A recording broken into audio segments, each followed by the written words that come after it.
Let's do a very simple sum, a very interesting one. You're going to answer this. Observe. It says that in triangle ABC, here we don't have a figure, we're going to create a figure. It says in triangle ABC, so that means first we have a triangle here. So we draw the triangle. It says further, ray BD bisects angle ABC.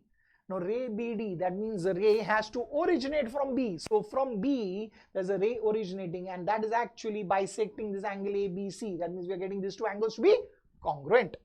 It says further, ray CE bisects angle ACB. That means it originates from C and it is bisecting angle ACB, and that means these two angles are congruent.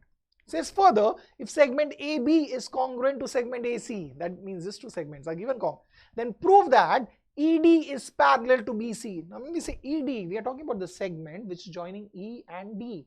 To prove that this segment is parallel to BC, that is what we need to prove.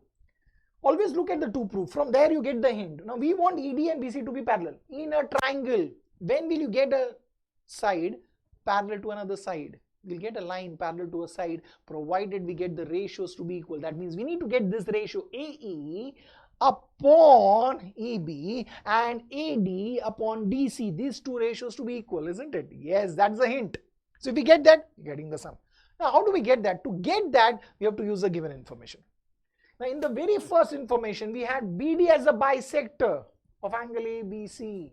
In the triangle ABC, right? That means we can use property of angle bisector of a triangle. So let's use that. So right, in triangle ABC, ray BD bisects angle ABC, right? That is given to us. That means now we can get the ratio. If you start from A, it would be AD upon DC is equal to AB upon BC, isn't it? Yes, so we write that ratio equal, we write AB upon BC is equal to AD upon DC, and that's our result number 1, and we know the reason, property of angle bisector of a triangle.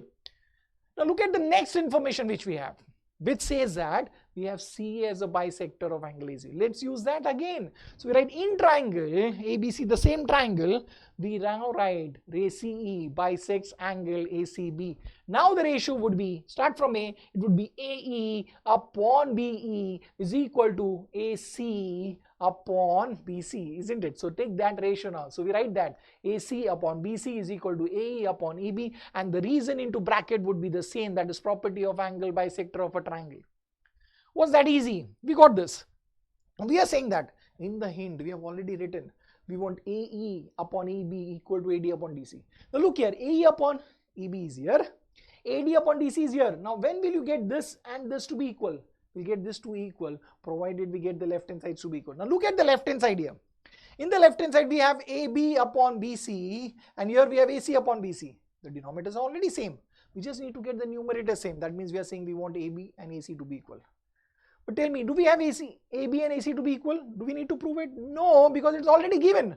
Look at the given information which says that segment AB is congruent to segment AC. That means we already know AB and AC are equal. That means from that 3, we can say that the left hand sides of both the statements are actually equal, isn't it? Now left hand sides are equal. That means the right hand sides have to be equal. So now we can write AD upon DC is equal to AE upon BE. From where did we get this? We got it from 1, 2 and 3.